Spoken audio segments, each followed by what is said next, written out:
Hello, let us look at number 18 together. So here, given this one, knowing that g of x is equal to inverse of f of x, find the g prime of 6. So then in order for us to do this one, we need to know the corresponding value for 6 for g.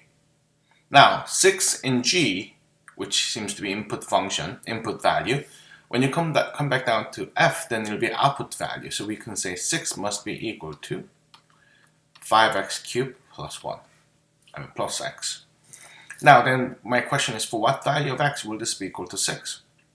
I don't know much, but it seems like x can be equal to 1. This is through inspection.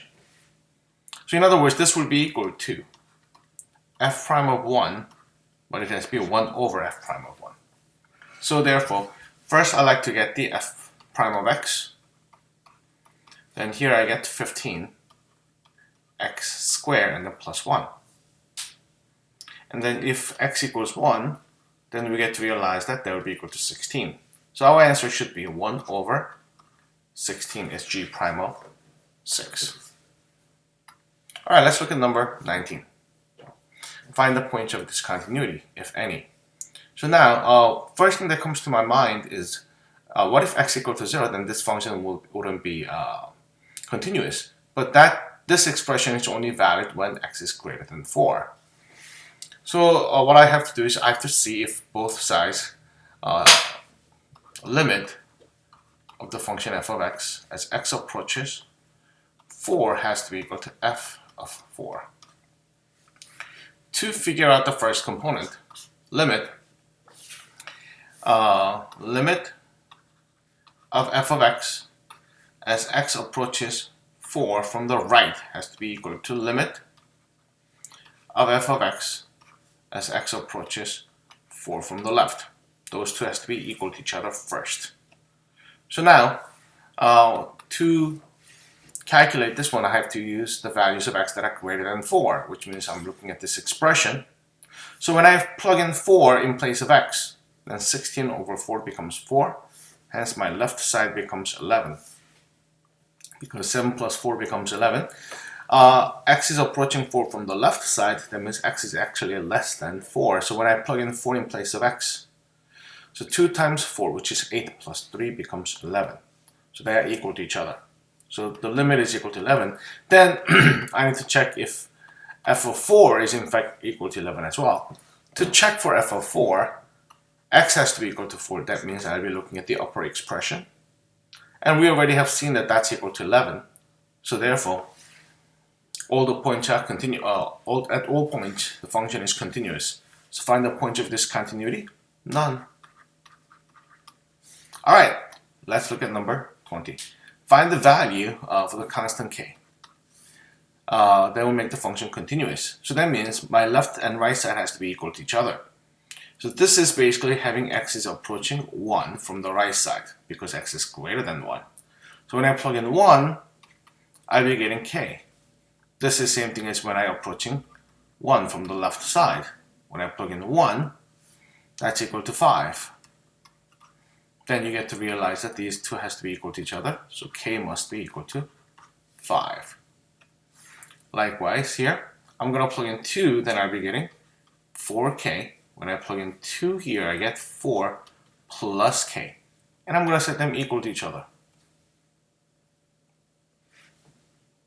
4 plus k is equal to 4k. When I subtract k from each side, 4 must be equal to 3k, and k must be equal to 4 over 3. Alrighty.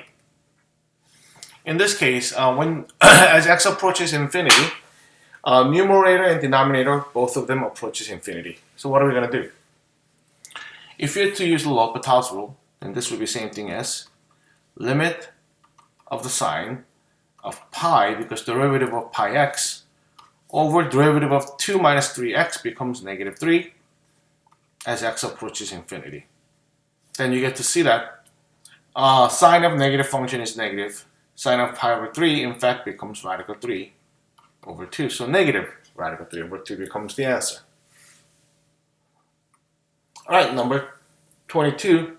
So here as x approaches, as theta approaches 0, in this case, we just have to get the coefficients of it. So 3 over 1, which is equal to 3.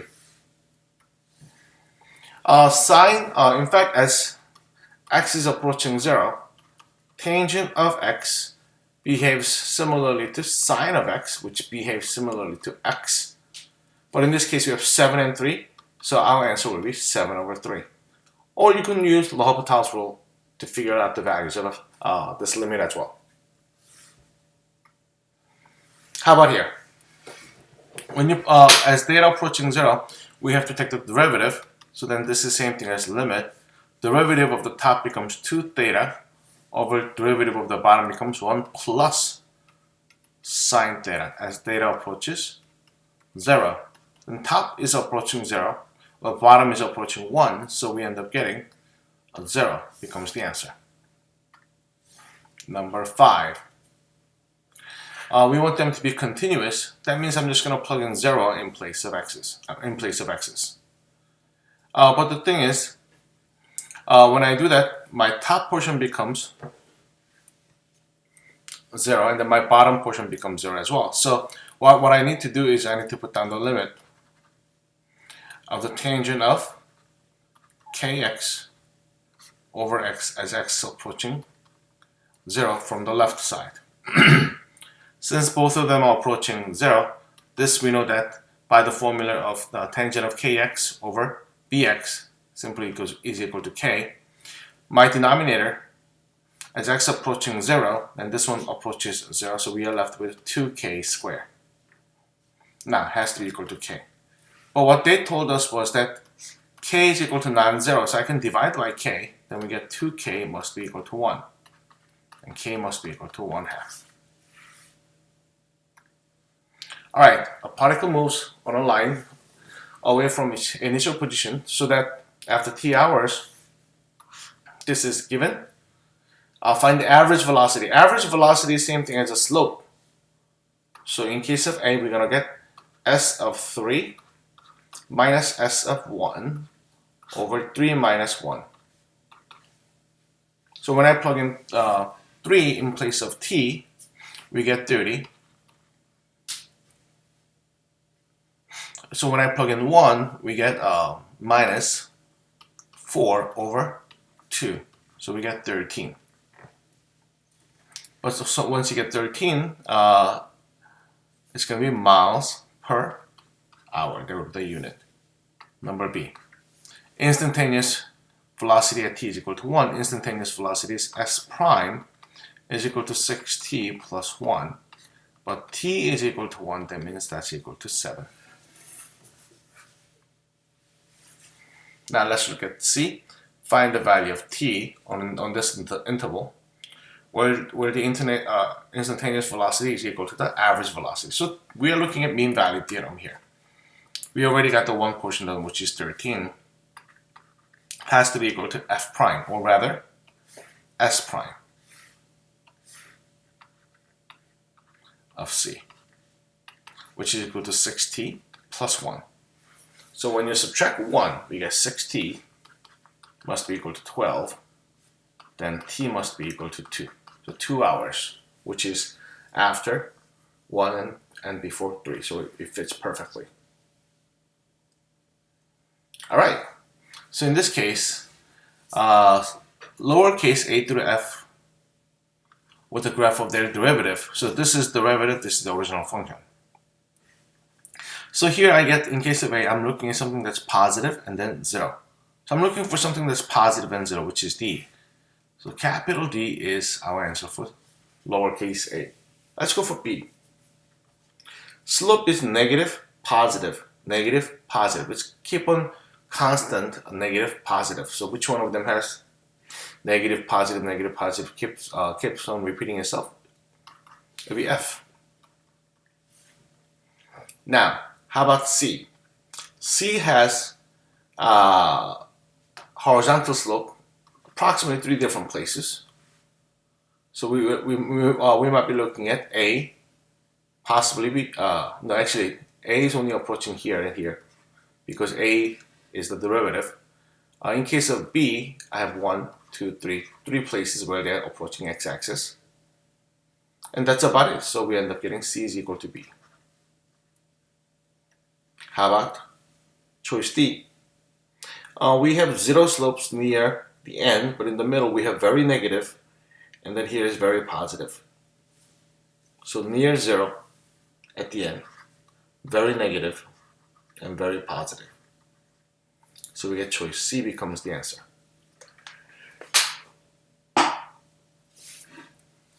Number E. So initially we have horizontal slope, near horizontal slope, and at the end. In the middle we have relatively high, and then coming back down to zero in terms of its slope. And it seems like I'm talking about A. So that makes what you call choice F, its slope must be equal to choice E.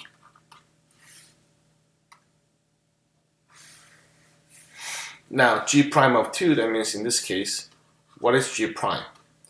By the power rule, 3 comes to the front, and we have f of x to the second power, and then derivative of f prime of x. Now, since G prime of 2 is what I'm looking at, so when I'm looking at 2, f of 2 is equal to 1, so we realize that that's equal to 3 times 1 squared. And f prime of 2 is equal to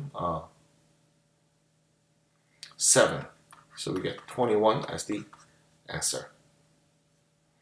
Alright, how about h prime of 2? So then I need to take the derivative, so here we get f prime of x cubed times 3x squared.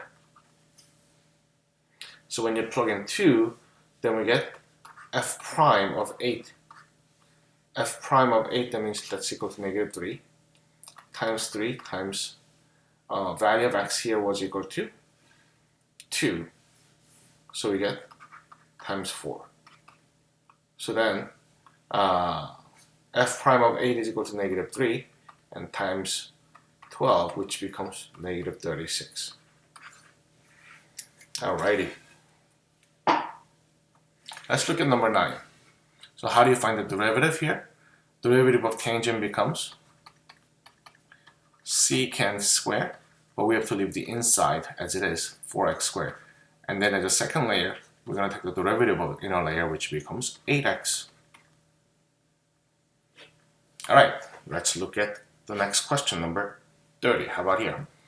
I'm going to take the derivative of sine, and then it becomes cosine of 1 over x squared. Now, by taking the chain rule, since this is equal to x to the negative 2 power, when I take the derivative of 1 over x squared, we get negative 2 x to the negative 3 power. So in other words, we have negative 2 cosine of 1 over x squared all over x cubed. Alrighty. Let's look at number 31. In the accompanying figure, to find the sine here. In case of A, what's the dy over dx? That's the slope.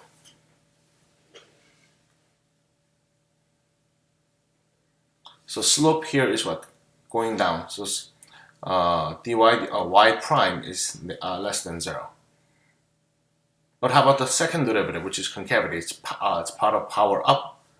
So we end up getting double derivative becomes positive. How about B? Slope is positive, but concavity is part of the going down, so which is negative. How about C? Y prime is also negative because it's going down. Y double prime is also negative because it's part of the cup down. So that's how we can tell A, B, and C. So here, f double prime is given in this way. We are looking for the inflection point. Inflection point is where second derivative changes its signs, which is here, here, here, here. They all change the signs.